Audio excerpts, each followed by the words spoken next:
The morning sun filtered through the blinds of my kitchen window, casting familiar shadows across the linoleum floor I had walked across thousands of times before. At 78 years old, I had settled into a routine that brought me comfort and purpose. Every morning at 0600 hours, old habits from my military days still governing my internal clock, I would brew a pot of coffee strong enough to wake the dead and sit at my small table to read the newspaper cover to cover. The morning sun filtered through the blinds of my kitchen window, casting familiar shadows across the linoleum floor I had walked across thousands of times before. At 78 years old, I had settled into a routine that brought me comfort and purpose. Every morning at 0600 hours, old habits from my military days still governing my internal clock, I would brew a pot of coffee strong enough to wake the dead and sit at my small table to read the newspaper cover to cover. My name is Robert William Patterson, though most folks around here just call me Bob. I served 26 years in the United States Army, retiring as a Master Sergeant with more decorations than I care to count and memories that still visit me in both dreams and nightmares.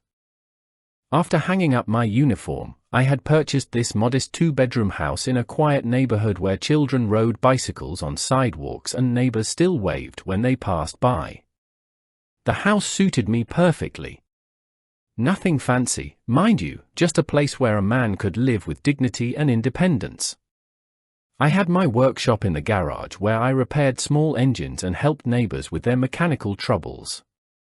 My garden in the backyard provided fresh tomatoes and peppers that I shared with Mrs. Henderson next door. The spare bedroom had been converted into what I called my memory room, filled with photographs from my service years, commendations, and letters from soldiers I had trained who went on to serve their country with honor. Where in the world are you listening to this story right now? What time is it where you are? Whether it is dawn breaking over your coffee cup like it was for me that morning, or perhaps you are halfway around the world settling in for the evening, know that we are connected by these moments of reflection and the universal experiences that bind us together across time and distance. That particular morning started like any other, but it would mark the beginning of a battle I never expected to fight. My son Michael had called the night before, his voice carrying that tone I had learned to recognize over the years. It was the same tone he used when he was 12 and had broken something valuable, hoping to minimize the consequences through careful delivery of bad news. "Dad," he had said, "I am bringing Sarah and the kids over for breakfast tomorrow. We need to talk about some things." Now, Michael was my only child, born to me and my late wife Margaret during my second tour overseas. He was 43 years old, married to Sarah for 15 years, and they had 2 children, Emma and Jake, who were the light of my life. But lately, Michael had been visiting more frequently, and these visits always seemed to involve conversations about my living situation, my health, and my ability to manage my affairs. I should have seen the signs earlier, but a father wants to believe the best about his children, even when evidence suggests otherwise. Michael worked as a middle manager at an insurance company, a job that seemed to provide adequately for his family but never quite enough to satisfy his growing appetite for a lifestyle he believed he deserved. Sarah had expensive tastes, their children attended private schools, and they had recently moved into a house that stretched their budget beyond reasonable limits. The doorbell rang at exactly 8 o'clock, punctuality being one trait Michael had inherited from his military father. I opened the door to find my son standing with his wife and children, but something felt different about this visit. Michael's smile seemed forced, and Sarah avoided making direct eye contact with me. The children, normally excited to see their grandfather, appeared subdued and uncomfortable. "Good morning, Dad," Michael said, stepping inside without waiting for an invitation. "You look tired. Are you sleeping well? Have you been taking your medications properly?" I had been taking the same blood pressure medication for 3 years, 1 pill every morning with breakfast, hardly a complicated regimen that would challenge even the most addled mind. But this was how it started, these small questions that seemed innocent enough but carried implications beneath the surface. "I am fine, Michael," I replied, watching as Sarah herded the children toward the kitchen. "I sleep the same as I always have, and I take my medication exactly as prescribed. Would you like some coffee?" I made a fresh pot.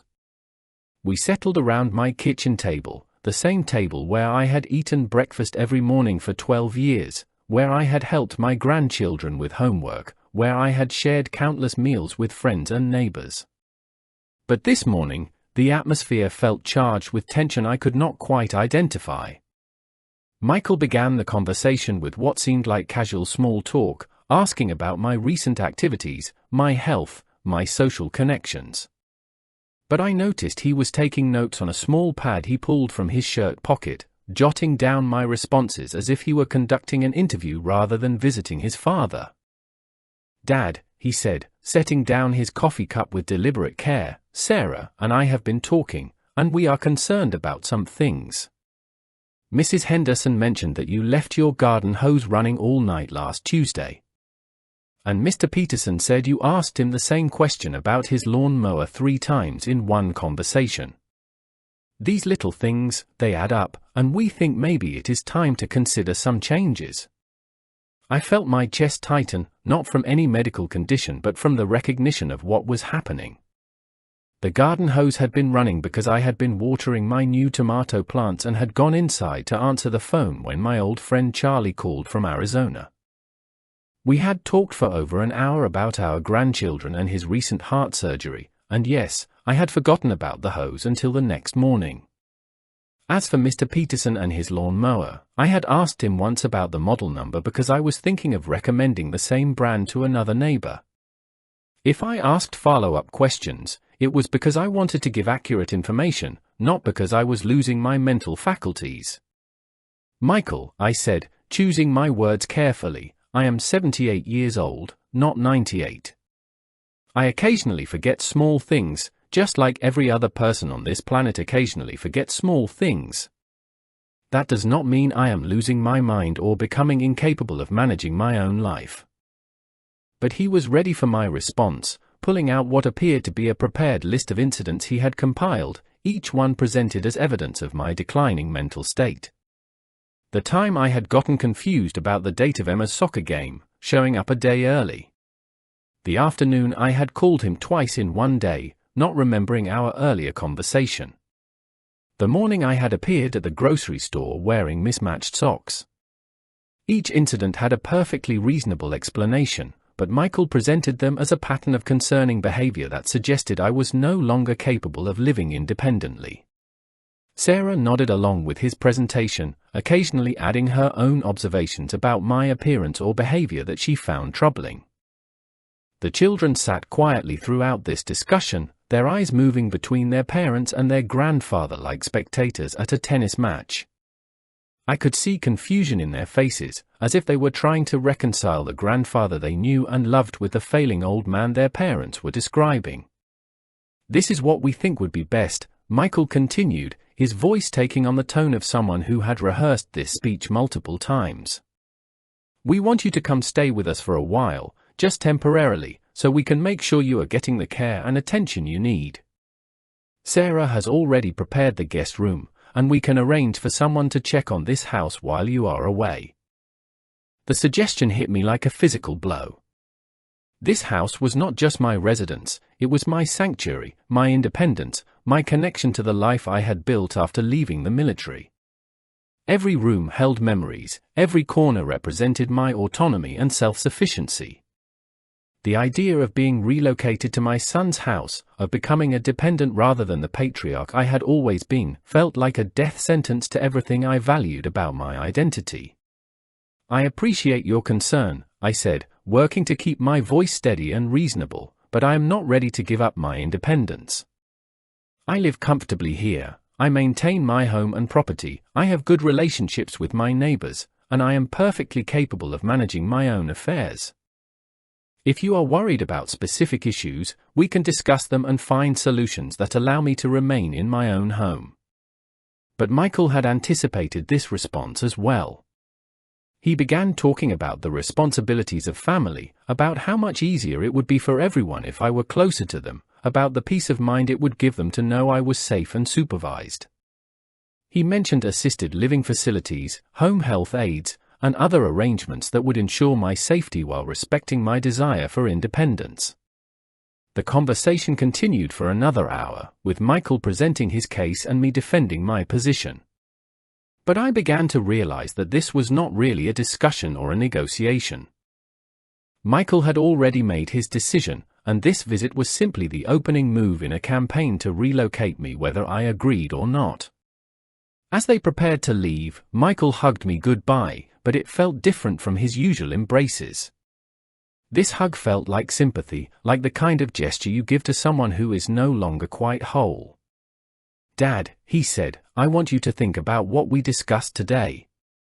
We love you, and we want what is best for you." After they left, I sat alone in my kitchen, staring at the coffee cups and the notes Michael had left behind.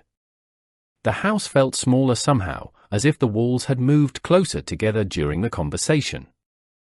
I realized that the battle for my independence had begun, and I was not sure I was prepared for the fight that lay ahead.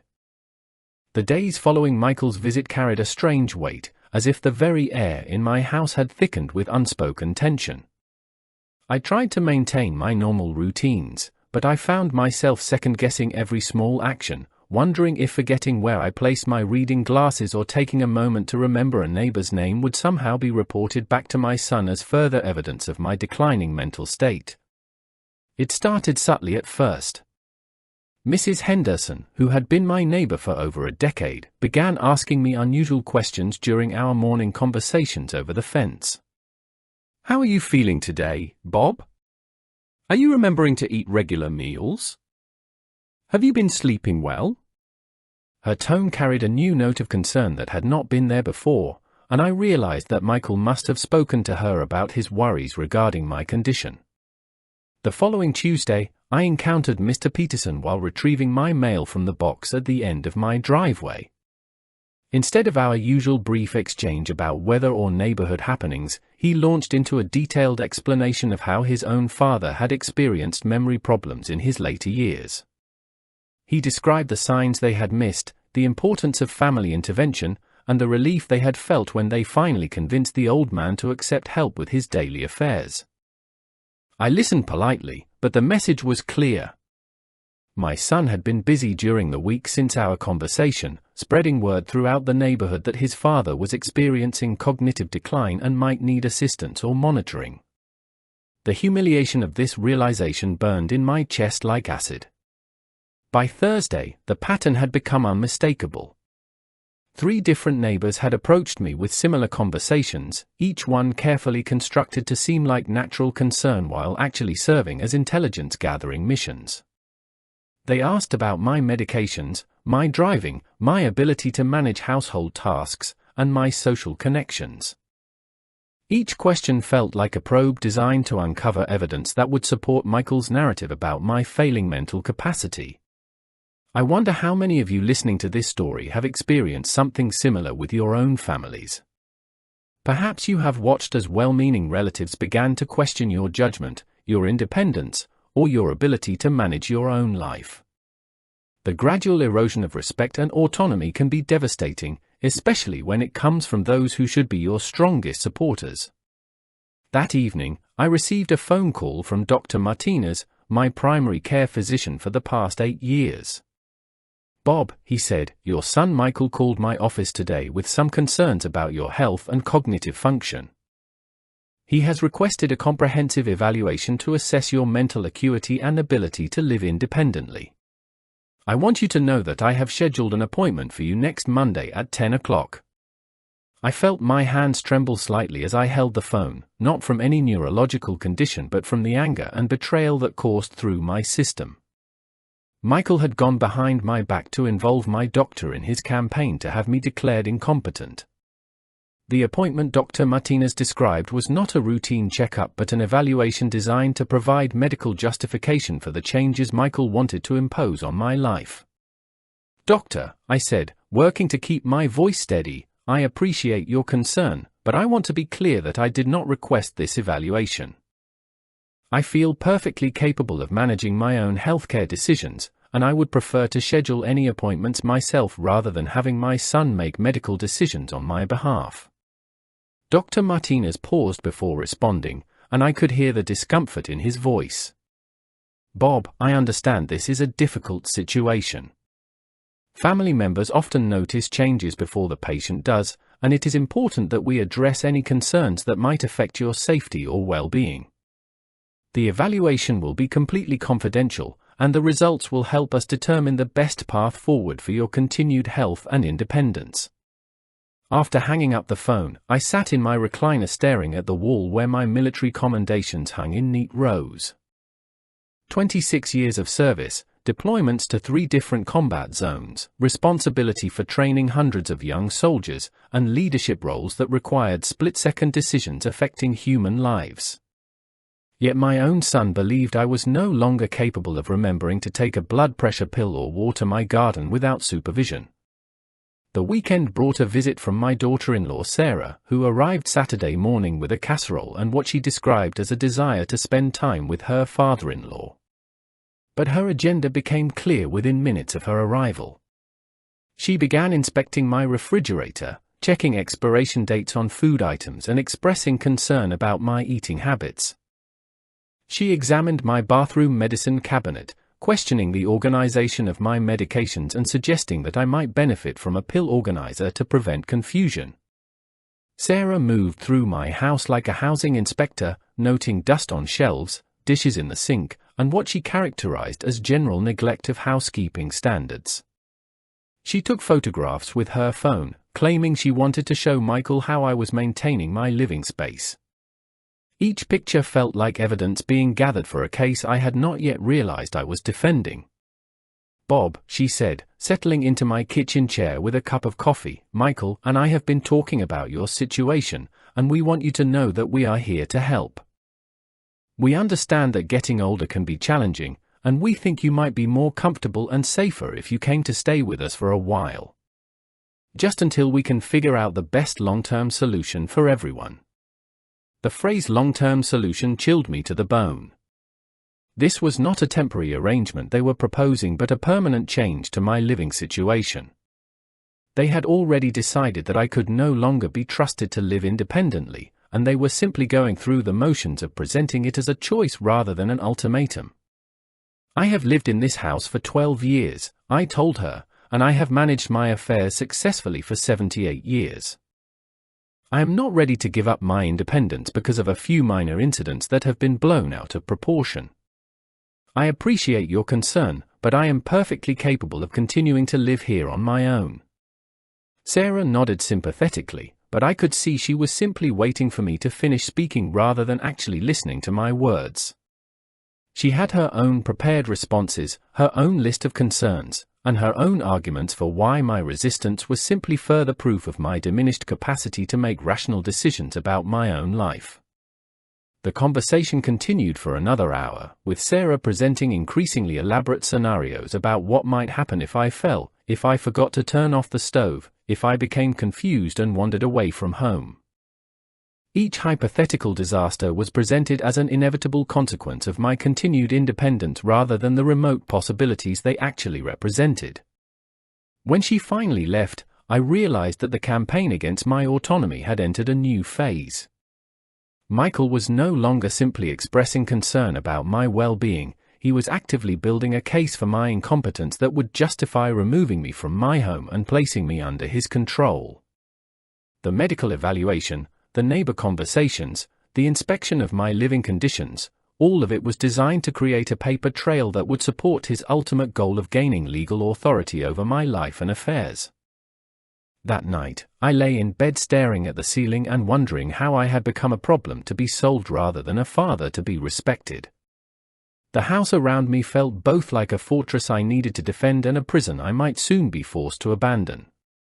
I realized that I was facing the fight of my life, and I was not sure I had the strength or resources to win it. Monday morning arrived with the weight of inevitability, bringing with it the medical appointment I had not requested but could not reasonably refuse without appearing to prove Michael's point about my declining judgment. I dressed carefully in my best slacks and button-down shirt, the same outfit I wore to church services and important occasions, because I understood that this evaluation would determine far more than my current health status. Dr. Martinez had been my physician since I moved to this neighborhood, and I had always respected his straightforward approach to medical care. He was a man in his 50s who had served briefly in the Navy before medical school, which had created a bond of understanding between us based on our shared military experience. But when I entered his office that morning, I could sense that our relationship had shifted into something more formal and clinical. The evaluation lasted nearly 2 hours and covered every aspect of my mental and physical functioning. Dr. Martinez asked me to perform memory tests, solve mathematical problems, recall recent events, and demonstrate my understanding of current affairs. I answered every question correctly, performed every task successfully, and provided detailed responses that clearly demonstrated my mental acuity and cognitive abilities. Yet I could see him making notes throughout the process, and I wondered what interpretation he was placing on my responses. Was my confidence being recorded as defensiveness? Were my detailed answers being characterized as rambling or confusion? The entire experience felt like a trap designed to find evidence of incompetence regardless of my actual performance. After completing the formal assessment, Dr. Martinez sat across from his desk and delivered his verdict with the careful neutrality of someone who had been placed in an impossible position. "Bob," he said, "your cognitive function appears to be within normal limits for someone your age. However, your son has raised some legitimate concerns about your safety and ability to manage complex decisions independently. I am recommending that you consider having someone help you with medication management, financial decisions, and household maintenance." The recommendation felt like a compromise designed to satisfy Michael's demands while avoiding an outright declaration of incompetence. But I understood the implications clearly enough. Dr. Martinez was providing medical justification for increased supervision and intervention in my daily life, even though he could find no clinical evidence to support such measures. When I returned home from the appointment, I discovered that Michael had been busy during my absence. My mailbox, which I always locked, had been opened and my mail sorted through. Several important documents were missing, including my monthly bank statements, insurance correspondence, and a letter from the Veterans Administration regarding my benefits. Inside my house, I found further evidence of unauthorized intrusion. My desk drawers had been searched, with papers rearranged and files moved from their usual locations. My checkbook was missing from its drawer, along with my savings account passbook and the folder containing my investment statements. The violation of my privacy and security felt like a physical assault, leaving me shaken and furious. I called Michael immediately, my hands trembling with anger as I dialed his number. When he answered, his voice carried a tone of prepared innocence that told me he had been expecting this conversation.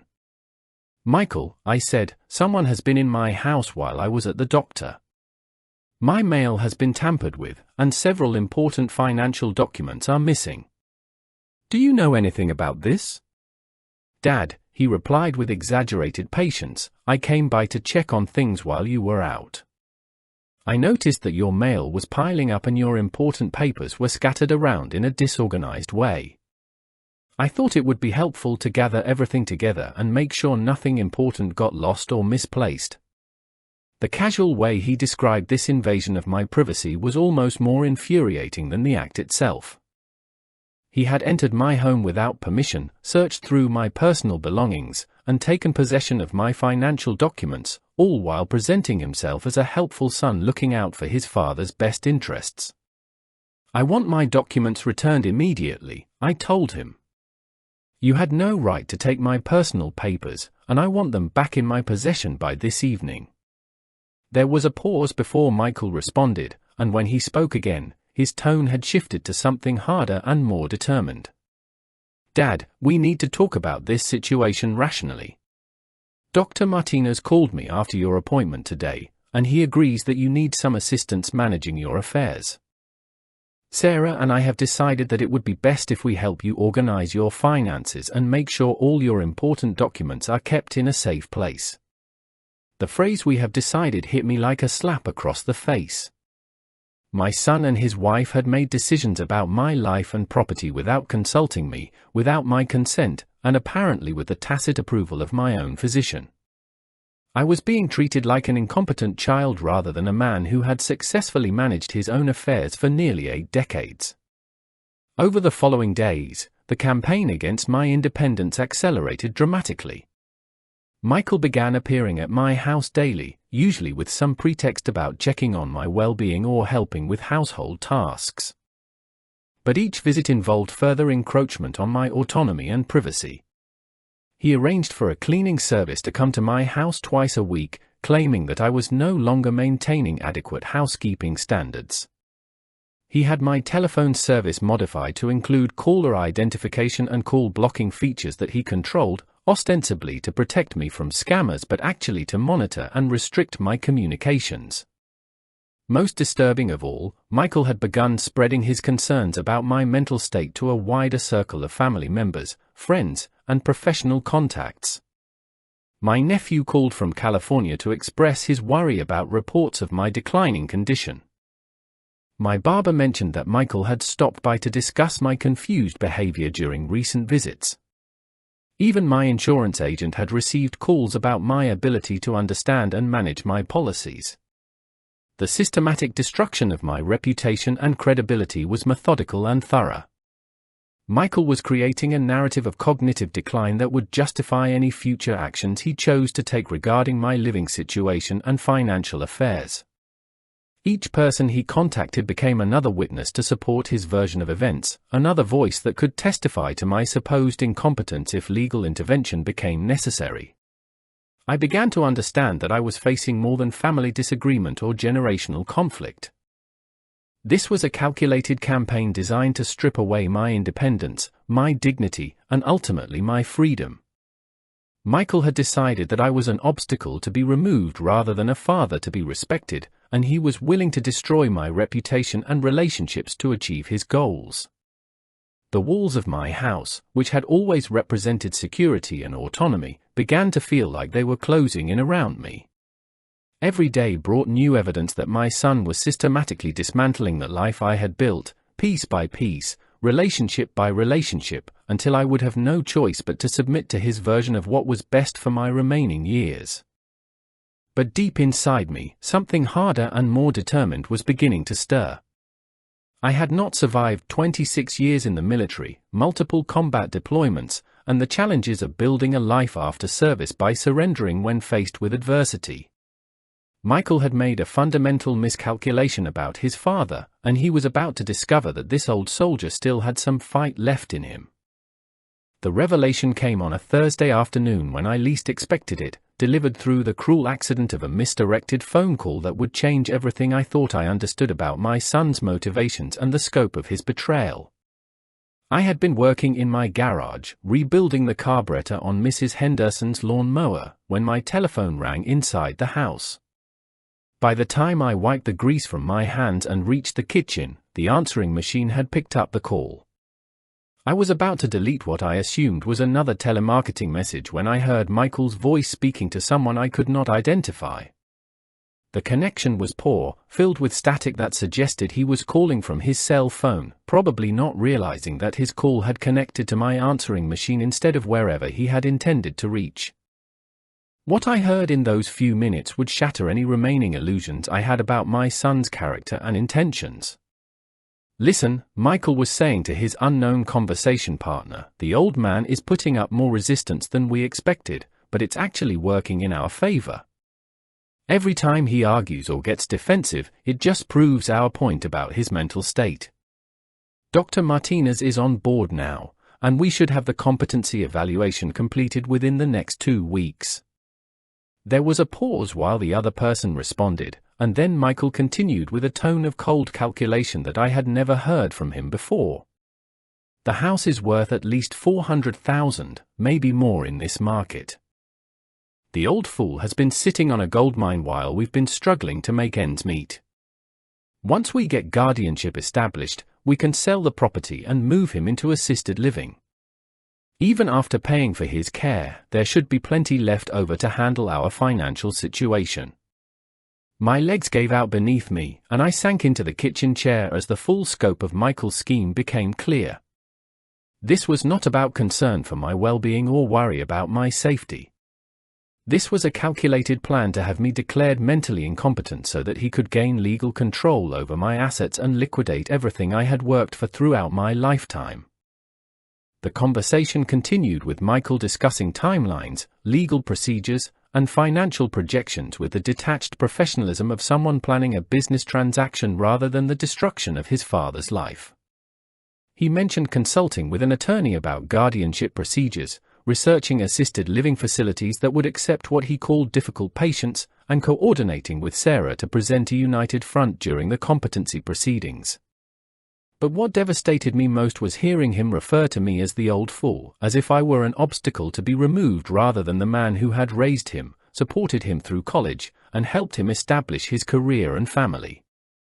The casual contempt in his voice revealed a depth of disrespect and greed that I had never imagined possible from my own son. The recording continued for several more minutes before the connection was lost, but I had heard enough to understand that everything I had experienced over the past weeks was part of a carefully orchestrated campaign designed to strip away my independence and transfer my assets to Michael's control. The medical evaluation, the neighbor conversations, the invasion of my privacy, all of it had been calculated moves in a game where I was the target rather than a participant. I sat in my kitchen for over an hour, replaying the conversation in my mind and trying to process the magnitude of my son's betrayal. The man I had raised, taught, and loved had become someone capable of destroying his own father for financial gain. The realization left me feeling hollow and broken in ways that no physical injury had ever accomplished. But as the initial shock began to fade, something else began to emerge from the depths of my military training and life experience. Anger, yes, but also a cold, focused determination that I had not felt since my combat deployments decades earlier. Michael had made a fundamental error in his assessment of his opponent. He saw an elderly man struggling with the challenges of aging, but he had forgotten that this elderly man was also a veteran who had survived situations far more dangerous than anything his pampered son could devise. That evening, I began my own reconnaissance mission, starting with a careful review of everything that had happened since Michael's first expression of concern about my mental state. I made lists of incidents, conversations, and actions, analyzing them through the lens of his true motivations rather than the facade of family concern he had presented. The pattern became clear once I understood what I was looking for. Every suggestion Michael had made, every intervention he had proposed, every expression of worry he had voiced, all of it served the ultimate goal of gaining control over my assets while minimizing his legal and financial responsibilities for my care. He was not trying to help me, he was positioning himself to profit from my supposed incompetence. I realized that I needed to document everything, to gather evidence of Michael's true intentions and his systematic campaign to undermine my reputation and autonomy. The recorded phone conversation was a start, but I would need more proof if I hoped to defend myself against his accusations and legal maneuvering. Over the next few days, I began what I thought of as intelligence-gathering operations, using skills I had developed during my military service to observe and document Michael's activities. I noted the times of his visits, the people he contacted, and the stories he told about my supposed decline. I began keeping a detailed journal of our interactions, recording his exact words and behavior with the precision of a military after-action report. I also started researching the legal aspects of competency evaluations and guardianship proceedings, using the library's computer to access information about my rights and the procedures that would be followed if Michael succeeded in having me declared incompetent. What I learned was both encouraging and terrifying. The encouraging news was that competency determinations required clear and convincing evidence of mental incapacity, not just the subjective opinions of family members or even medical professionals. The terrifying news was that once guardianship proceedings began, the legal costs and bureaucratic complexity could be overwhelming, especially for someone trying to defend themselves without significant resources. But I had one advantage that Michael had not considered in his planning. I was not just any elderly man with assets worth stealing. I was a decorated military veteran with a service record that documented 26 years of leadership, responsibility, and mental acuity under the most challenging conditions imaginable. Those records, stored in filing cabinets in my memory room, represented proof of my capabilities that no doctor's evaluation or family member's testimony could contradict. As I sat in my memory room that night, surrounded by photographs, commendations, and documentation of my military service, I began to formulate my own strategy for the battle ahead. Michael had chosen to make this a war, and he was about to discover that his father had considerably more experience with warfare than he had anticipated. The time for passive resistance and confused defense was over. It was time to remind my son exactly who he was trying to destroy, and why that had been such a terrible mistake. The following Monday brought the next phase of Michael's assault on my independence, delivered with the clinical efficiency of someone who had studied the process thoroughly and prepared for every contingency. I was eating my breakfast when the doorbell rang at 8 o'clock sharp, followed immediately by Michael's key turning in my front door lock without waiting for me to answer. He entered with two strangers, a middle-aged woman carrying a clipboard and briefcase, and a younger man with a tablet computer who began photographing my living room before introducing himself.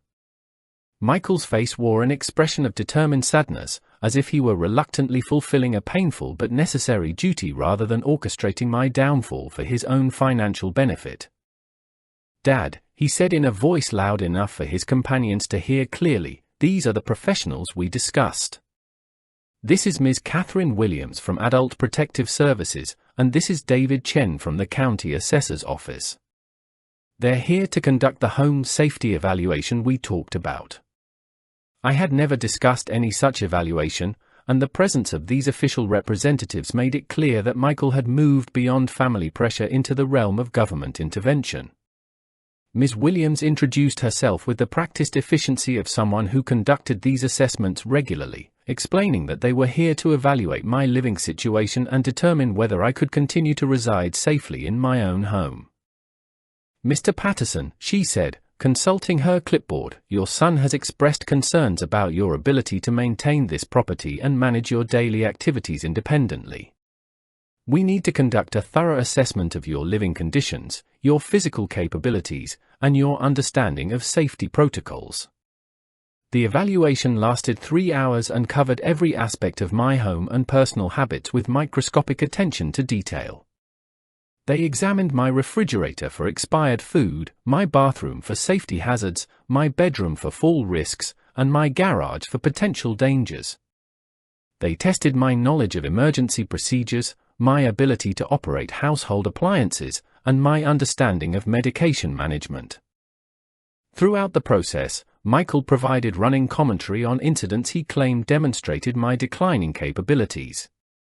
He pointed out water stains on the ceiling from a minor roof leak I had been planning to repair, dust on shelves in rooms I rarely used, and what he characterized as general deterioration in my housekeeping standards that suggested I could no longer maintain the property adequately. Each observation was recorded carefully by Ms. Williams, who took photographs and made detailed notes about everything Michael highlighted as concerning. When I attempted to explain or defend my housekeeping choices, she nodded politely but continued writing, as if my responses were simply additional evidence of the problems they were documenting. The most humiliating part of the evaluation involved what Ms. Williams called cognitive and functional assessments. She asked me to demonstrate my ability to prepare a simple meal, manage my finances, and respond to emergency situations. Every task was performed under scrutiny, with Michael providing unhelpful commentary about my confusion or slowness in completing activities I had been doing successfully for decades. When the official evaluation concluded, Ms. Williams delivered her preliminary findings with the neutral tone of someone who had reached predetermined conclusions. "Mr. Patterson," she said, "while you demonstrate basic cognitive function, there are several safety concerns and maintenance issues that suggest you might benefit from additional support services or alternative living arrangements."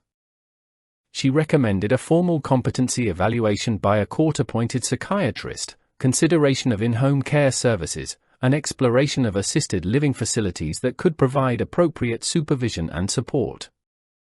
Each recommendation felt like another step toward the outcome Michael had orchestrated, another official validation of his narrative about my supposed incompetence.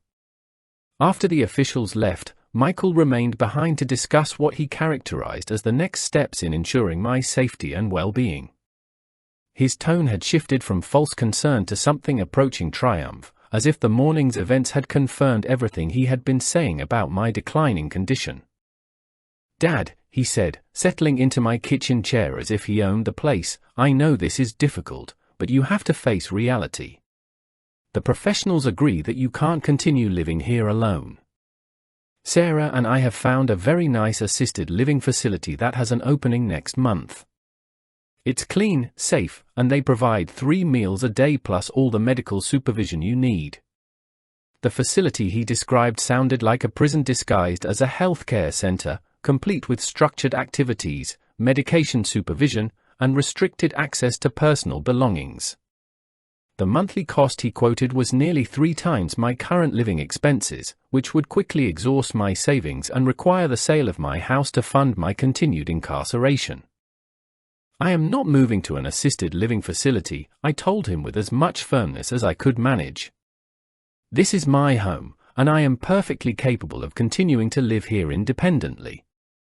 The issues they identified today are minor maintenance problems that can be easily addressed, not evidence that I need institutional care." But Michael was prepared for my resistance, pulling out a folder of documents that he had obviously prepared in advance. "Dad," he said, "I've already spoken with an attorney about guardianship procedures. If you won't make reasonable decisions about your safety and care, the court can appoint someone to make those decisions for you. I don't want it to come to that, but I won't stand by and watch you put yourself in danger because of stubborn pride. Those of you listening from different time zones, different countries, perhaps you understand what it feels like to have your entire world turned upside down by people who claim to love you. Whether it is dawn where you are or the middle of the night, these moments of betrayal and powerlessness connect us across distance and time. The isolation of facing such overwhelming opposition can feel suffocating, especially when it comes from those who should be your strongest supporters. The threat of legal guardianship hung in the air like a sword waiting to fall. Michael had moved beyond manipulation and coercion into the realm of legal force, backed by official evaluations and professional recommendations that would be difficult to challenge in court.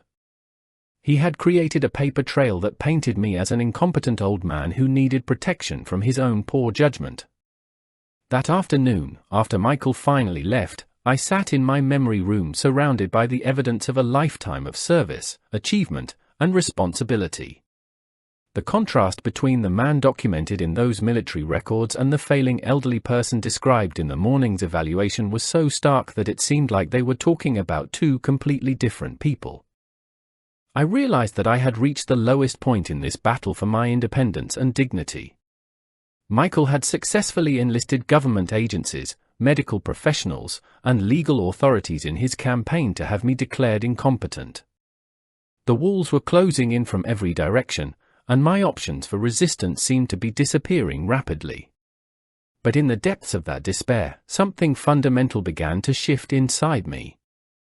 I had faced impossible odds before, during combat operations where survival seemed unlikely and victory appeared beyond reach. I had learned that the darkest moments often preceded the most decisive turning points, and that apparent defeat could sometimes be transformed into unexpected triumph through careful planning and strategic thinking. Michael had made one crucial error in his campaign against me. He had focused so intently on destroying my current reputation that he had completely overlooked my past achievements and the resources they represented. My military service record was not just a collection of old documents and faded photographs, it was proof of capabilities, connections, and credibility that could not be dismissed or explained away by claims of cognitive decline. The time had come to remind everyone involved in this proceeding exactly who they were trying to destroy, and why that had been such a catastrophic miscalculation. The turning point came Tuesday morning when I received an unexpected phone call from someone I had not spoken with in over 3 years. The voice on the other end belonged to Colonel James Morrison, retired, who had served as my commanding officer during my final deployment before retirement. His call was not social but rather the result of what he described as disturbing information that had reached him through military networks. "Bob," he said without preamble, "I got a call yesterday from Tom Bradley at the VA office. He mentioned that someone has been asking questions about your mental competency and requesting access to your service records. I want you to know that several of us are concerned about what sounds like elder abuse disguised as family concern." The relief I felt at hearing a friendly voice, someone who knew my true capabilities and character, was almost overwhelming. Colonel Morrison had witnessed my performance under the most challenging conditions imaginable, and his opinion carried the weight of first-hand experience with my mental acuity and decision-making abilities. He explained that word of my situation had spread through informal military networks, as these things often do among veterans who maintain contact long after their service ends. The questions being asked about my competency had raised red flags among people who remembered my exemplary service record and found it impossible to reconcile those memories with claims of cognitive decline. "Jim," I said, using his first name as I had been permitted to do since our retirement, "I need help. My son is trying to have me declared incompetent so he can gain control of my assets. He has manipulated doctors, government agencies, and even my neighbors into supporting his narrative. I feel like I am fighting this battle alone against overwhelming odds."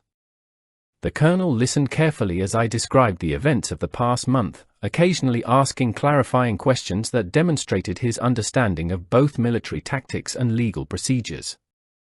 When I finished my account, there was a long pause before he responded with the kind of strategic thinking that had made him an effective combat leader.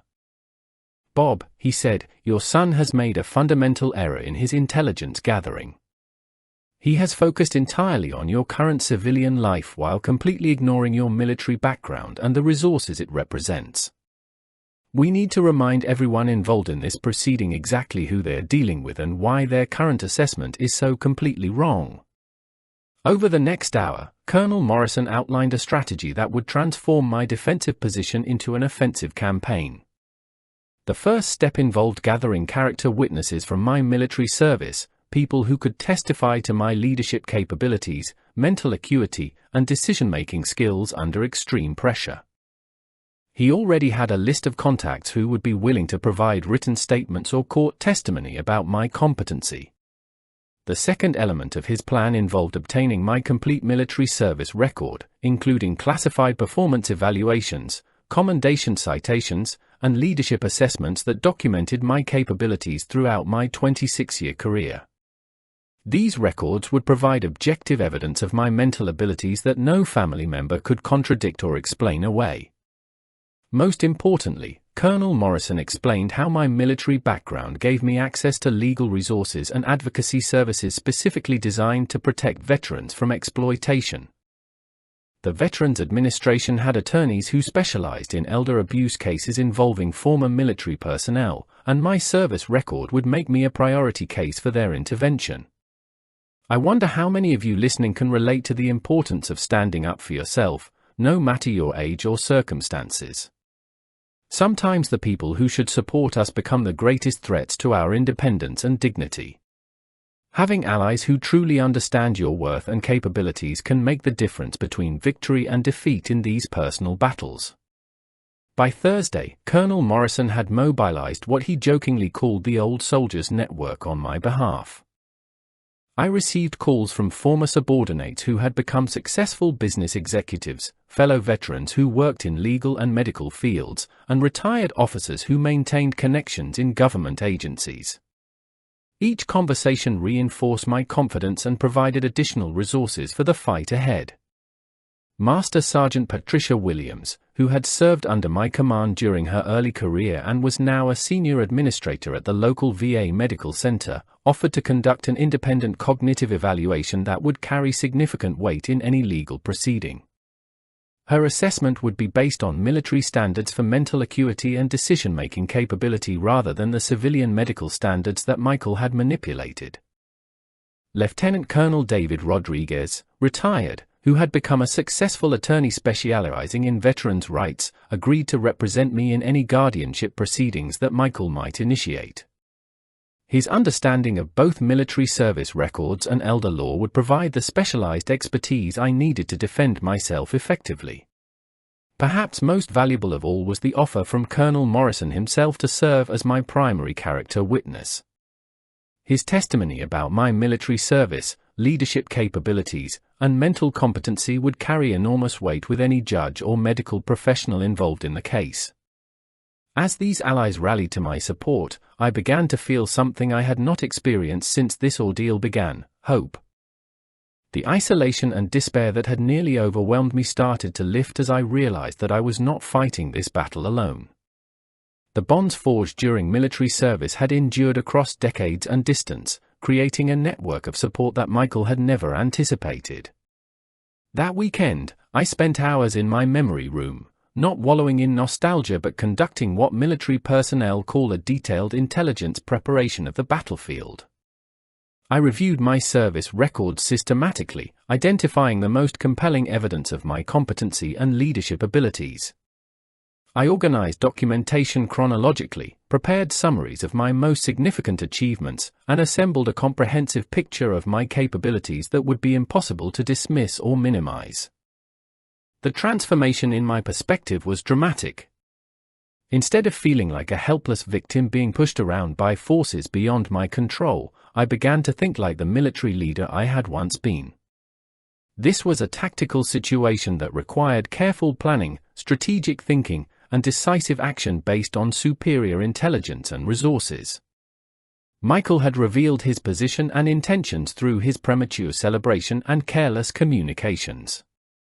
He believed he had achieved victory through his manipulation of civilian authorities and medical professionals. But he had failed to conduct adequate reconnaissance on his opponent, and that oversight was about to prove catastrophic for his plans. I realized that the time for passive defense was over. My military training and experience, combined with the support network Colonel Morrison had assembled, gave me everything I needed to launch a counteroffensive that would expose Michael's true motives and destroy his credibility with the very authorities he had enlisted in his campaign against me. The old soldier was ready to remind his son and everyone else involved in this proceeding exactly what 26 years of military service had taught me about fighting battles against seemingly superior forces. Michael wanted a war over my competency and independence. He was about to get one, but the outcome would be very different from what he had anticipated. The next phase of my counteroffensive began with what Colonel Morrison called intelligence preparation and resource mobilization, military terms that translated into gathering evidence, coordinating witnesses, and preparing for the legal battle that Michael had made inevitable. The transformation from victim to strategist felt like putting on an old uniform that still fit perfectly despite the passage of years.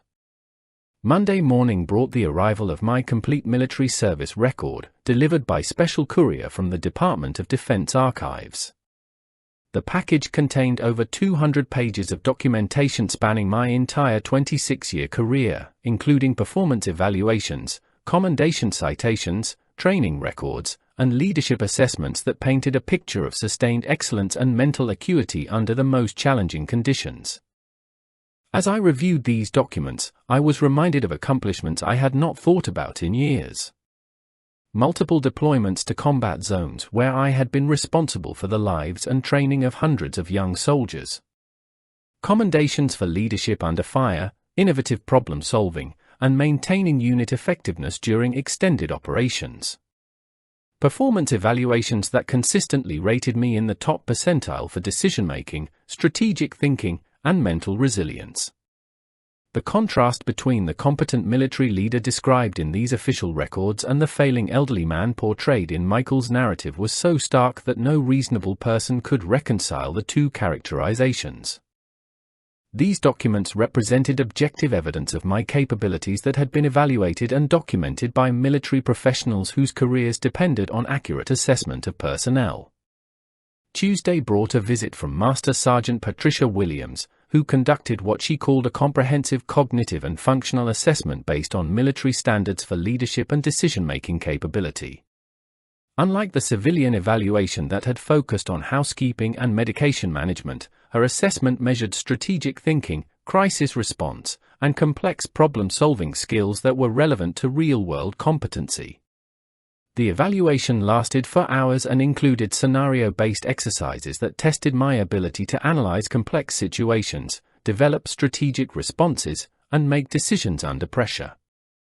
Patricia presented me with logistics problems, personnel management challenges, and crisis scenarios that required the kind of multilevel thinking that civilian competency tests never addressed.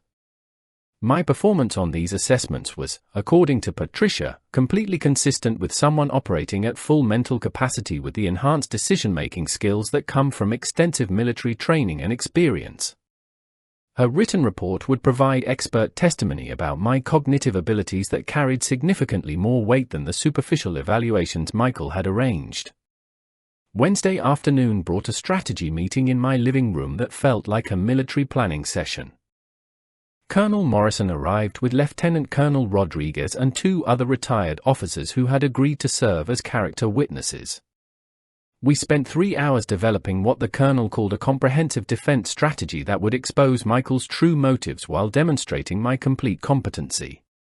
The plan involved multiple coordinated actions designed to overwhelm Michael's narrative with irrefutable evidence of my capabilities. First, we would request an independent medical evaluation by a geriatric psychiatrist who specialized in military veterans, someone who understood the difference between normal aging and actual cognitive decline. Second, we would present my military service record as evidence of sustained mental acuity and leadership capability that contradicted any claims of incompetence. Most importantly, we would go on the offensive by filing a formal complaint with Adult Protective Services alleging that Michael was attempting to exploit an elderly veteran for financial gain. This complaint would shift the focus from my supposed incompetence to his documented pattern of manipulation and attempted theft of my assets. Whether you are listening during your morning commute, your lunch break, or late at night, know that you are part of a global community that understands the importance of fighting back against those who would exploit our vulnerability. Sometimes the greatest strength comes not from individual resistance but from the bonds we forge with others who share our values and understand our worth. Thursday morning, Lieutenant Colonel Rodriguez filed the necessary legal documents to formally contest any guardianship proceedings that Michael might initiate. His filing included my complete military service record, character statements from 5 retired officers, Patricia Williams' cognitive assessment, and a detailed timeline of Michael's manipulation and attempted exploitation. The legal filing transformed me from a passive subject of competency evaluation into an active participant in my own defense. The response from Michael was swift and predictable. He called that evening in a state of barely controlled rage, demanding to know why I had involved outsiders in what he characterized as a private family matter. His tone revealed the frustration of someone whose carefully laid plans had suddenly encountered unexpected resistance from a source he had not anticipated. "Dad," he said, his voice tight with anger, "I don't know what you think you're accomplishing with these military friends of yours, but you're just making this situation more difficult for everyone. The court is going to see this as proof that you're not thinking clearly about your own best interests." "Michael," I replied with the calm authority I had used when addressing subordinates who had made serious errors in judgment, "you have systematically attempted to steal my home, my assets, and my independence through lies and manipulation. I am not the confused old man you have portrayed to everyone.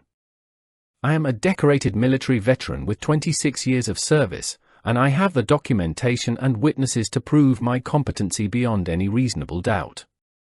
The silence that followed my response lasted nearly 30 seconds, and when Michael spoke again, his voice carried a note of uncertainty that had not been there before.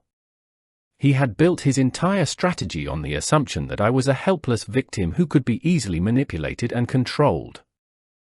The emergence of organized opposition backed by official military records and expert testimony was clearly not something he had prepared for. Friday brought what Colonel Morrison called the final preparation phase, during which we assembled all our evidence into a comprehensive presentation that would be submitted to any court or medical professional involved in competency proceedings.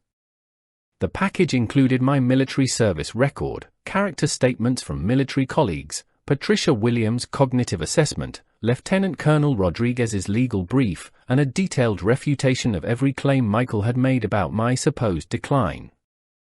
The transformation in my perspective over the past week had been remarkable. Instead of feeling isolated and overwhelmed by forces beyond my control, I now felt like I was commanding a well-equipped unit with clear objectives and superior resources.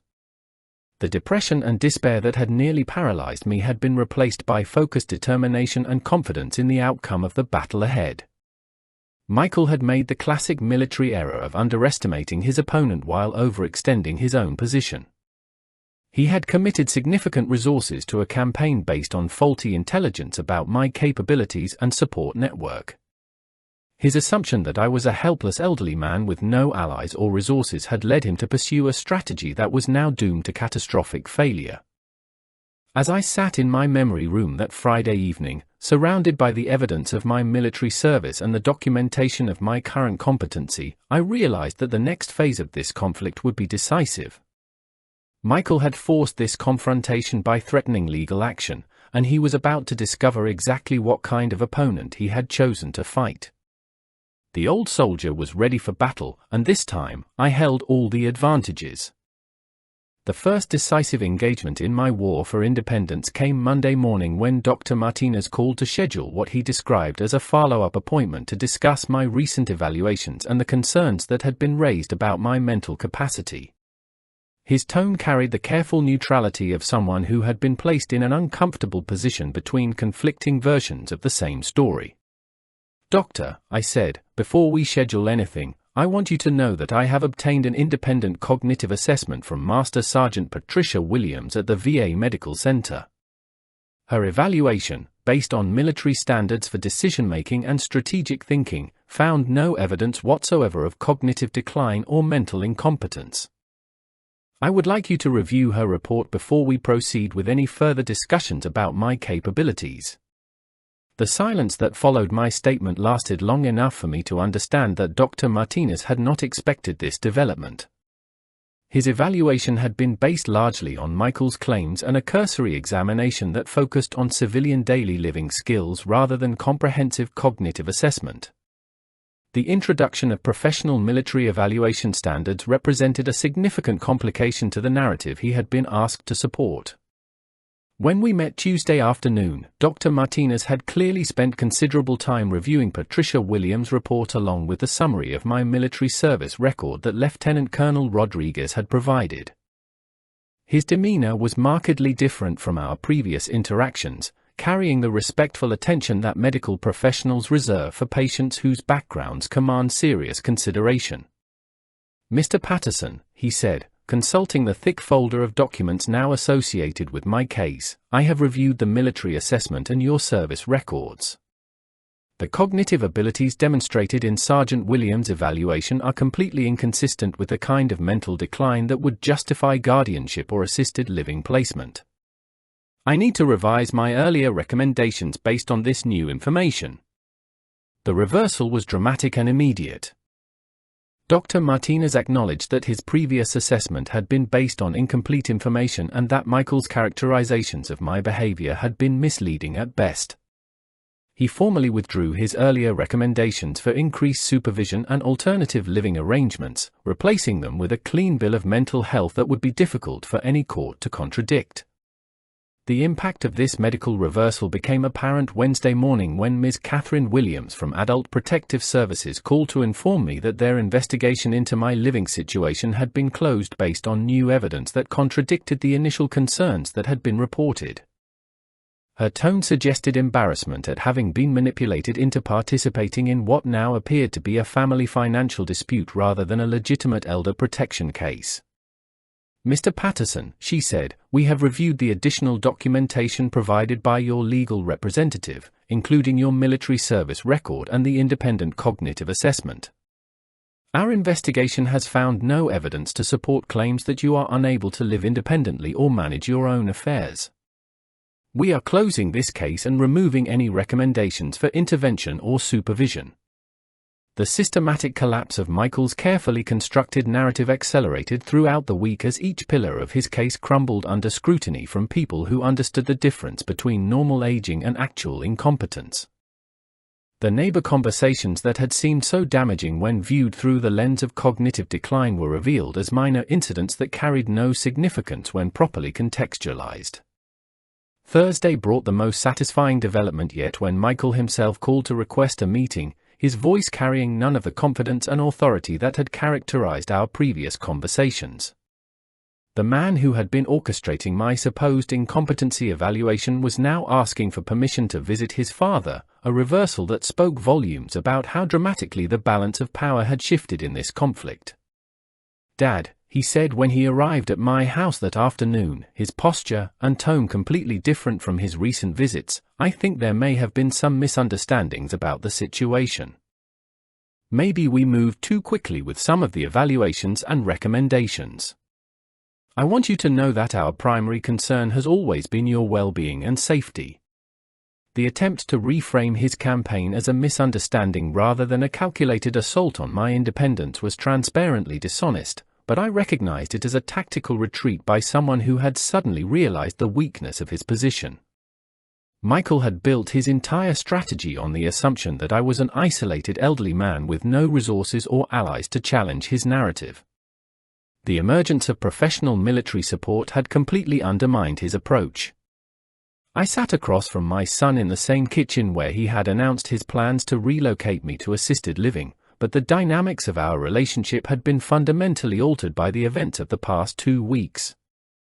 Instead of defending myself against his accusations, I was now in a position to demand explanations for his behavior and accountability for his actions.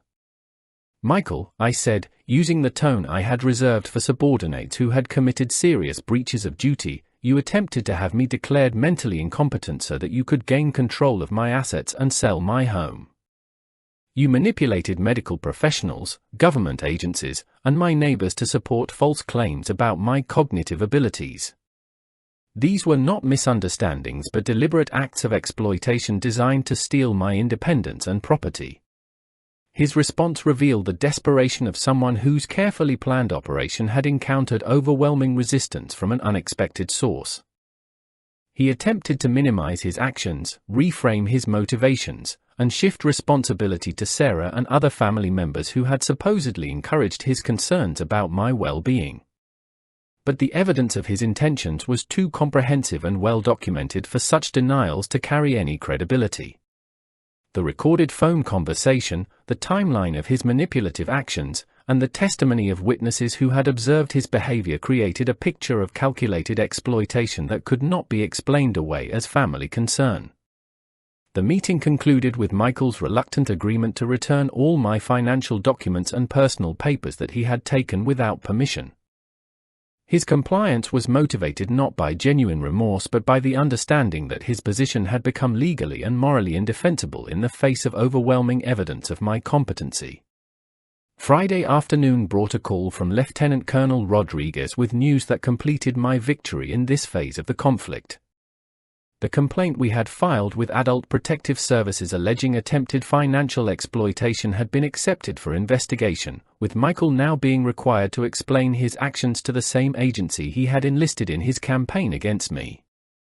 The investigation would focus on his systematic attempt to manipulate various authorities into supporting false claims about my mental capacity, his unauthorized access to my personal documents and financial information, and his stated intentions to gain control of my assets through guardianship proceedings. The roles had been completely reversed, with Michael now facing official scrutiny for his exploitative behavior. As I reflected on the week's developments, I realized that the military training and experience Michael had dismissed as irrelevant to contemporary life had proven to be the decisive factors in defending my independence and dignity. The strategic thinking, resource mobilization, and tactical execution that had served me throughout my military career were equally effective in civilian conflicts where the stakes involved personal freedom rather than national security. The first major battle in this war was over, and the victory had been more complete than I had dared to hope. But I understood that Michael's retreat was tactical rather than strategic, and that he would likely regroup and attempt a different approach to achieving his financial objectives. The war for my independence was far from over, but I now held the initiative and the resources necessary to defend myself against whatever came next. The momentum of victory carried into the following week as word of my successful defense spread through the networks that Michael had attempted to use against me.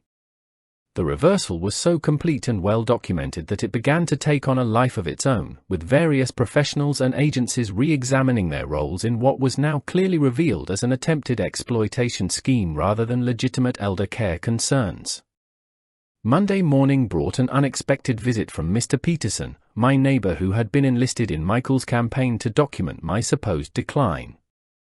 His demeanor was markedly different from our recent interactions, carrying the embarrassed awkwardness of someone who had realized he had been manipulated into participating in something far more sinister than he had understood. "Bob," he said, standing uncomfortably on my front porch, "I owe you an apology. Your son came to me a few weeks ago saying he was worried about your memory and asking me to keep an eye on you. I thought I was helping a concerned family member, but I understand now that he was trying to build some kind of case against you. I never should have discussed your personal business with him."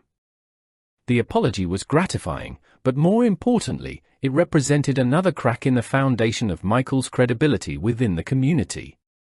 Mr. Peterson's recognition that he had been deceived would inevitably lead to conversations with other neighbors who had been similarly manipulated, creating a cascade of revelations about Michael's true character and intentions.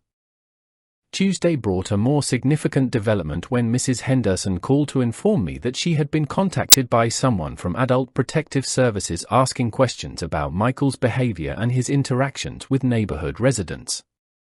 The investigation into his attempted exploitation was proceeding systematically, gathering evidence from the same sources he had tried to use to support his false narrative about my incompetence. The investigator, according to Mrs. Henderson, had been particularly interested in the timeline of Michael's sudden concern about my well-being and his specific requests for neighbors to monitor and report on my activities. The pattern of coordinated surveillance and information gathering that emerged from these interviews painted a picture of calculated manipulation that would be difficult for Michael to explain as genuine family concern. Wednesday afternoon brought the most satisfying development yet when I received a visit from Dr. Martinez, who came not in his professional capacity but as someone seeking to repair a relationship that had been damaged by his participation in Michael's scheme. His motivation was partly professional, recognizing that his reputation could be seriously damaged by association with what was now clearly revealed as attempted elder abuse. "Bob," he said, settling into my kitchen chair with obvious discomfort, "I need to apologize for allowing myself to be manipulated by your son. I should have conducted my own thorough evaluation rather than accepting his characterizations of your behavior.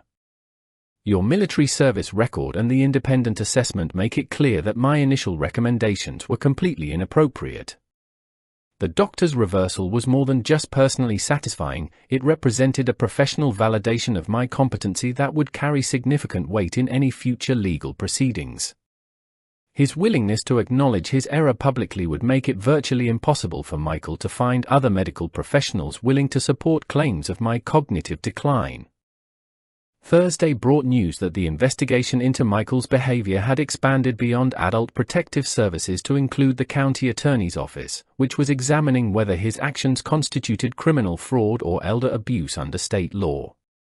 The possibility that Michael might face legal consequences for his attempted exploitation added a new dimension to the conflict that he had clearly not anticipated. The investigation was focusing on his misrepresentation of my mental state to various authorities, his unauthorized access to my personal documents and financial information, and his documented statements about gaining control of my assets through guardianship proceedings.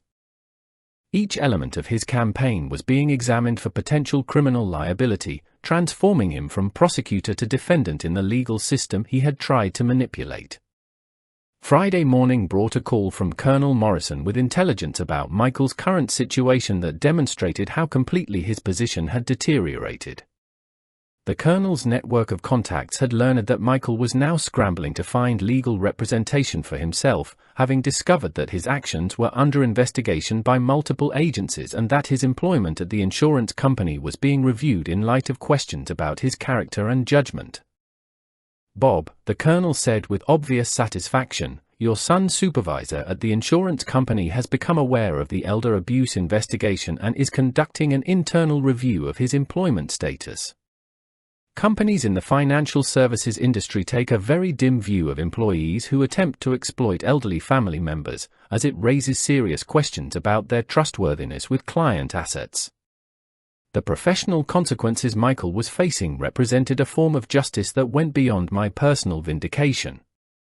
His attempt to steal my independence and assets was now threatening his own career and financial security, creating a symmetry that felt like appropriate compensation for the stress and humiliation he had inflicted on me.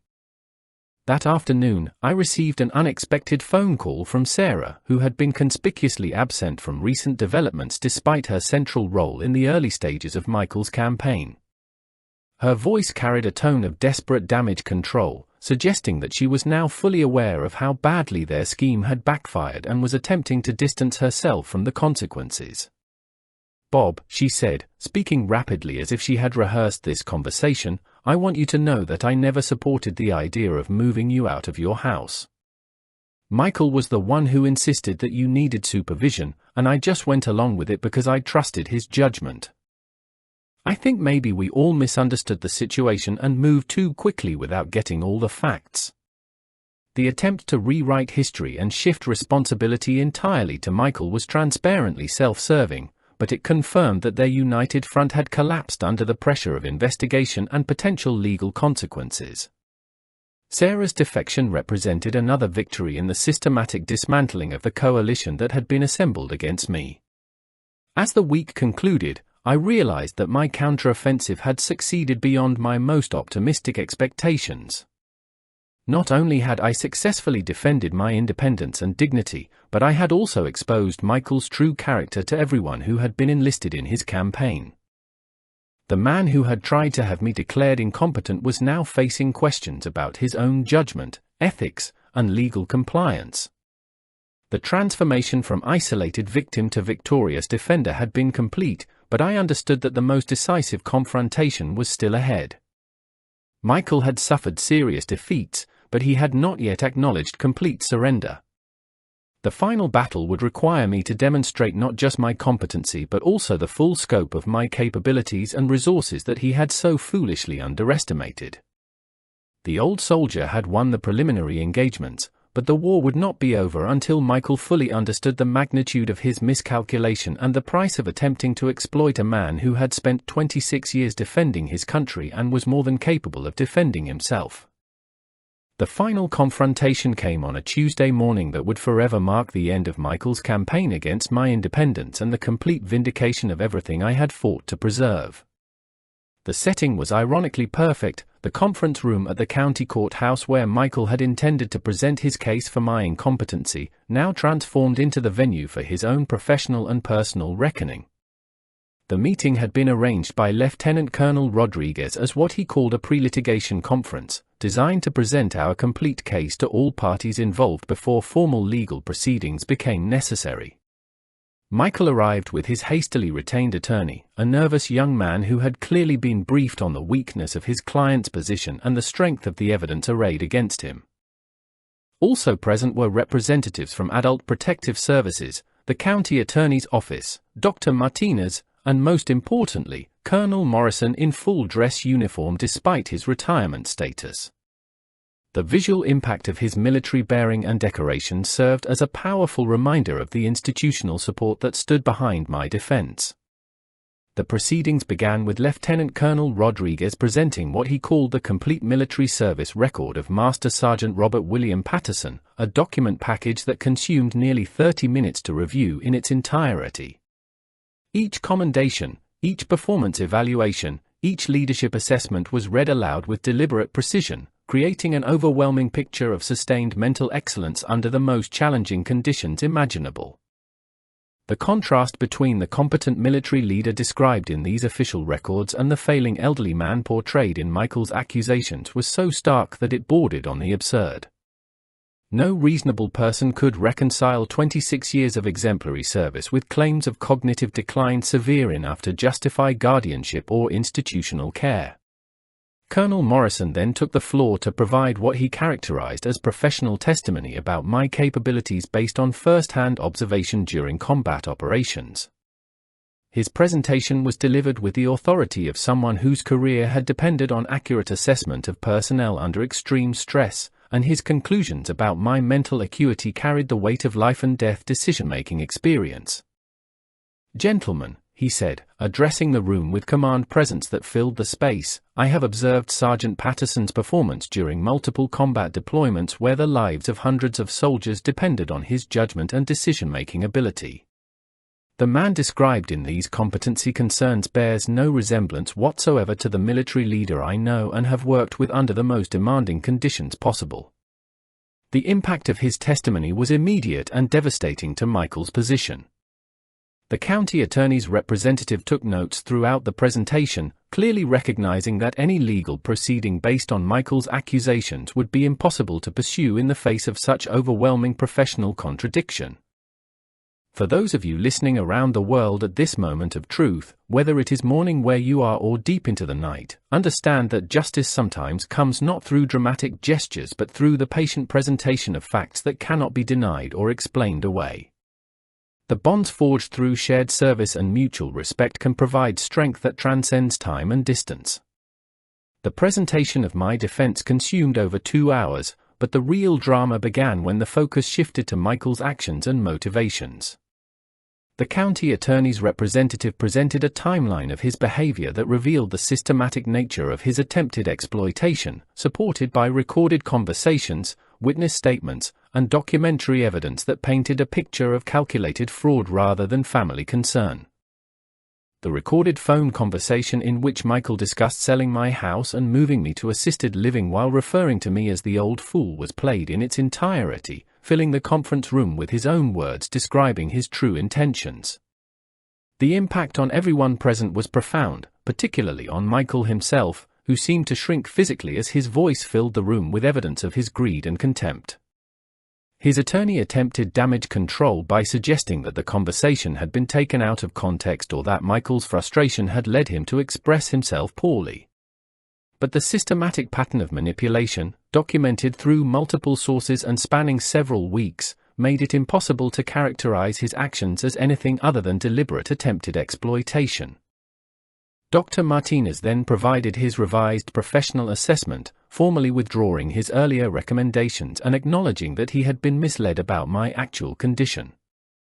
His testimony included a point-by-point refutation of every concern Michael had raised, supported by the independent military cognitive assessment that demonstrated my complete mental competency.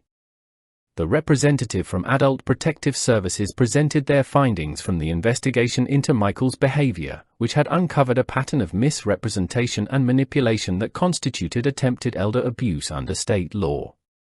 Their recommendation was that formal charges be filed against Michael for his systematic attempt to exploit an elderly veteran through false claims of incompetency. But the most devastating blow came when the county attorney's representative revealed that Michael's employer had been contacted as part of the investigation into his character and judgment. The insurance company had placed him on administrative leave pending the outcome of the criminal investigation, recognizing that an employee who would attempt to defraud his own father represented an unacceptable risk to client assets and company reputation.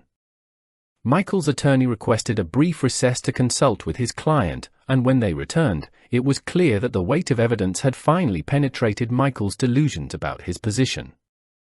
His face was pale, his hands trembling slightly, and his voice barely audible as he attempted to address the room. "I want to apologize," he said, the words seeming to stick in his throat, "to my father and to everyone who was misled by my concerns. I may have misunderstood the situation and acted too quickly without getting all the facts. I never intended for things to go this far or to cause so much trouble for everyone involved." The apology was transparently inadequate and self-serving, focused more on minimizing his legal exposure than acknowledging the true scope of his betrayal. But Lieutenant Colonel Rodriguez was prepared for this predictable attempt at damage control. "Mr. Patterson," he said, addressing Michael with the cold formality reserved for hostile witnesses, "your actions were not the result of misunderstanding or moving too quickly. You systematically attempted to have your father declared mentally incompetent so that you could gain control of his assets and sell his home for your own financial benefit. These were calculated acts of exploitation, not family concern." The final element of the confrontation involved the presentation of consequences that Michael would face regardless of any apology or attempt at reconciliation. The criminal investigation would proceed based on evidence that was already overwhelming and well documented. His employment situation would be resolved by his company based on their assessment of his character and trustworthiness. Most importantly, any future contact with me would be subject to legal restrictions designed to prevent further harassment or exploitation attempts. As the meeting concluded, I looked across the table at my son and saw not the confident manipulator who had begun this campaign but a defeated man facing the complete collapse of everything he had tried to achieve. His attempt to steal my independence had cost him his job, his reputation, and potentially his freedom. The old soldier had not just defended himself successfully, he had achieved total victory through superior preparation, better resources, and the support of people who understood honor and integrity. Michael left the courthouse that day knowing that his war against my independence was over and that he had lost more completely than he could have ever imagined possible. The aftermath of Michael's defeat unfolded with the methodical precision of a military operation reaching its successful conclusion. Within days of the courthouse confrontation, the consequences of his failed scheme began manifesting in ways that demonstrated how completely his life had been altered by his decision to attack his own father's independence and dignity. The criminal charges were filed Thursday morning, with the county attorney's office pursuing felony elder abuse charges based on Michael's systematic attempt to defraud me through false claims of incompetency. The evidence package they presented to the grand jury included the recorded phone conversations, witness statements from neighbors he had manipulated, documentation of his unauthorized access to my personal papers, and expert testimony about his deliberate misrepresentation of my mental state. His employment situation was resolved with equal swiftness when the insurance company conducted their internal investigation and determined that an employee who would attempt to exploit his own elderly father represented an unacceptable liability in an industry built on trust and fiduciary responsibility. Michael was terminated for cause, losing not only his salary but also his health insurance, retirement benefits, and professional reputation within the financial services sector. The personal consequences proved equally devastating as word of his actions spread through family networks and social circles. Sarah filed for separation within a week of the courthouse meeting, taking the children and moving in with her parents while she consulted with divorce attorneys about protecting herself and her family from the legal and financial fallout of Michael's criminal behavior. The isolation Michael now faced was particularly ironic given that he had attempted to isolate me from my support systems as part of his exploitation scheme. His friends and extended family members who learned about his attempted theft began distancing themselves, recognizing that someone capable of such betrayal against his own father could not be trusted in any relationship. Most significantly, his children, Emma and Jake, who had witnessed the early stages of his campaign against me, began asking questions about why their grandfather had been described as confused and failing when he was obviously sharp and capable. The foundation of lies Michael had constructed to justify his actions crumbled under scrutiny from his own family members, leaving him exposed as someone who had been willing to destroy an innocent man for personal financial gain. The restoration of my relationships within the community happened with surprising speed as people who had been misled by Michael's manipulation learned the truth about his motives and my actual capabilities. Neighbors who had been recruited to monitor my behavior for signs of decline now expressed embarrassment and anger at having been used as pawns in his scheme. Mrs. Henderson, who had been one of his primary sources of supposed evidence about my confusion, became one of my strongest advocates, telling anyone who would listen about how Michael had manipulated her genuine concern for my well-being into participation in his attempted fraud. Her outrage at being deceived served as a powerful deterrent to anyone else who might consider similar exploitation schemes against elderly community members. For those of you facing difficult situations with family members who question your worth or capabilities, remember that the truth has a power that manipulation cannot overcome indefinitely. Sometimes the people who should support us become our greatest adversaries, but there are always others who will recognize our value and stand with us when we need them most. The professional vindication continued as word of my successful defense spread through veteran networks and legal circles. I received calls from former military colleagues who had heard about the case and wanted to express their support and admiration for how I had handled the situation. Several attorneys specializing in elder law contacted me to discuss using my case as an example of successful resistance to family exploitation schemes.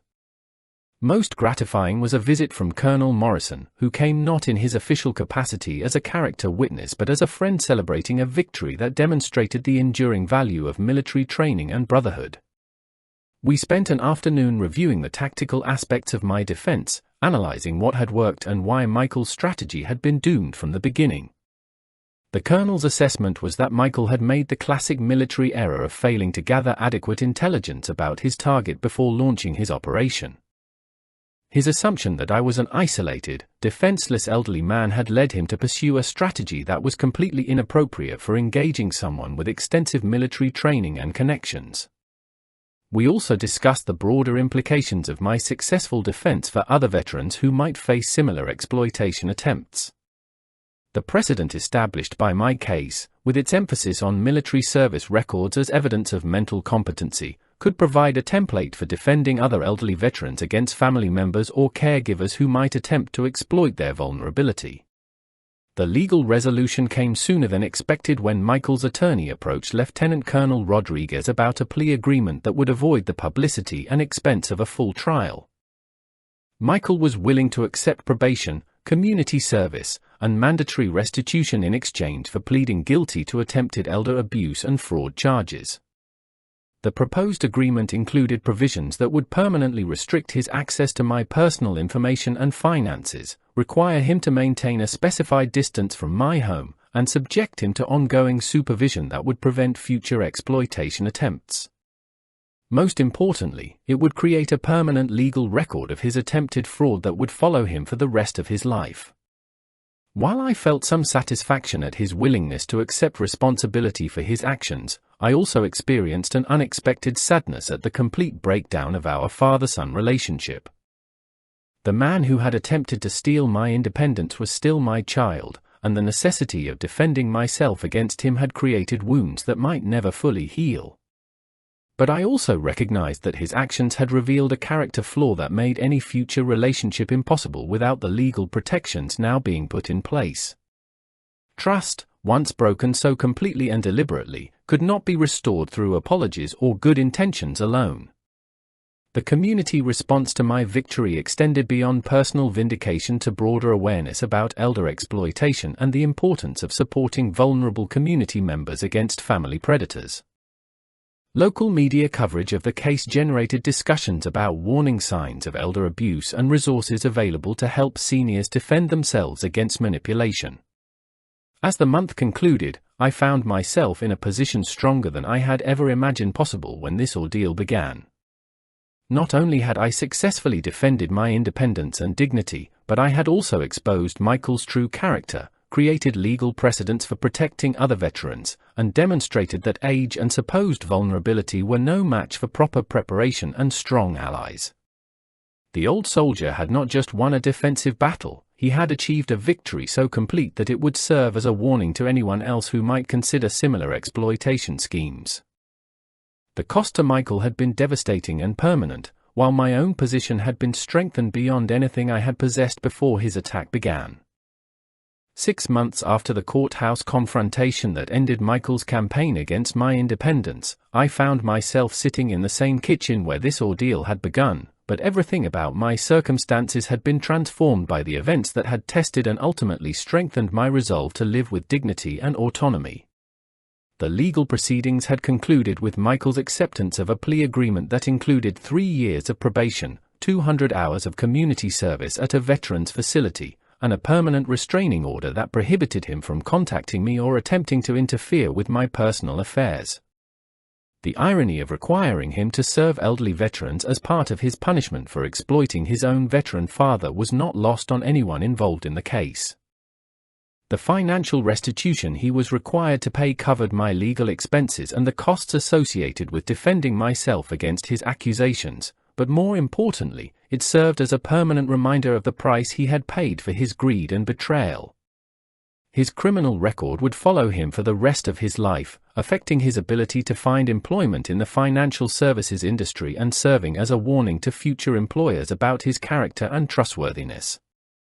My relationship with my grandchildren had been preserved and actually strengthened through the events of the past year. Emma and Jake, now old enough to understand what their father had attempted to do, had chosen to maintain contact with me despite the family conflicts. Their visits had become more frequent and meaningful, as they seemed to appreciate having a grandfather who had demonstrated strength and integrity in the face of adversity. Sarah's divorce from Michael had been finalized, and she had made efforts to rebuild her relationship with me, acknowledging her role in the early stages of his scheme and expressing genuine remorse for her participation. While our relationship would never be the same as it had been before, we had established a civil interaction based on our mutual love for the children and her recognition of the mistakes she had made. The community response to my victory had evolved into something larger and more significant than personal vindication. The local veterans organization had asked me to speak at their monthly meetings about elder exploitation and the resources available to help veterans defend themselves against family predators. My story had become a template for resistance that provided hope and practical guidance to other elderly veterans facing similar challenges. The medical professionals who had been manipulated by Michael's initial accusations had also learned valuable lessons about the importance of thorough evaluation and the danger of accepting family characterizations without independent verification. Dr. Martinez had implemented new protocols in his practice for assessing competency concerns that emphasized objective evaluation over subjective family reports. Colonel Morrison had remained a close friend and advisor, visiting regularly to discuss not only our shared military experiences but also the broader implications of my successful defense for veteran advocacy and elder rights. His network of military contacts had created an informal support system that provided both social connection and practical assistance with the challenges of aging with dignity and independence. Whether you are listening to this story in the early morning hours as you prepare for your day, during a lunch break when you need encouragement, or late at night when you are reflecting on your own challenges, remember that dignity and self-worth are not diminished by age or the passing of years. Every person deserves respect, independence, and the right to make their own choices about how they live their lives. The house that Michael had planned to sell against my wishes had become more than just my residence. It had transformed into a symbol of successful resistance against exploitation and a reminder that age does not equal helplessness. I had made improvements and modifications that enhanced both its value and my ability to age in place safely and comfortably, funded in part by Michael's required restitution payments. My daily routines had been restored and enhanced, with the confidence that came from knowing I had faced the worst kind of betrayal and emerged victorious through proper preparation and the support of people who understood honor and integrity. The morning coffee that had been interrupted by Michael's initial accusations now tasted sweeter with the knowledge that my independence had been tested and proven unshakable. The workshop in my garage had become busier than ever, as neighbors who had witnessed my successful defense began bringing me more mechanical projects and seeking my advice on various matters. The respect that Michael had tried to destroy through his manipulation had been restored and multiplied by people who had seen how I had handled adversity with dignity and strategic intelligence. Most importantly, I had learned that the military training and experience that had shaped my character throughout my adult life remained relevant and valuable even in civilian conflicts where the stakes involved personal freedom rather than national security. The strategic thinking, resource mobilization, and tactical execution that had served me throughout my career were equally effective in defending against family exploitation schemes.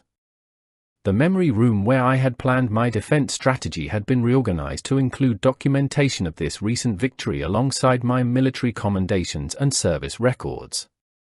The case files, legal documents, and correspondence from supporters served as reminders that the fight for independence and dignity was never truly over but could always be won by those willing to stand up for themselves with proper preparation and allies. My relationship with the broader veteran community had been strengthened by my experience, as word of my successful defense had spread through military networks nationwide. I had received letters and calls from veterans facing similar challenges, seeking advice and support based on the precedent I had established for using military service records as evidence of continued competency. The wisdom I had gained from this experience extended beyond personal vindication to broader understanding about the nature of family relationships, the importance of maintaining independence, and the value of surrounding yourself with people who recognize and respect your worth regardless of your age or circumstances. As I reflected on the journey from victim to victor, I realized that Michael had inadvertently given me one of the most valuable gifts possible, the opportunity to prove to myself and others that I remained capable of defending everything I valued most about my life and identity. His attempt to destroy me had instead revealed strengths I had not known I still possessed and connections I had not fully appreciated. The old soldier had not just survived the battle for his independence, he had emerged stronger, more respected, and more connected to his community than ever before. The price Michael had paid for his betrayal served as a warning to anyone else who might mistake age for weakness or family relationship for vulnerability. In the end, the most important lesson was that dignity, respect, and independence are not gifts that others can give or take away but inherent rights that belong to every person regardless of age. Those rights can be defended successfully by anyone willing to fight for them with intelligence, preparation, and the support of people who understand that honor and integrity are ageless virtues that deserve protection and respect.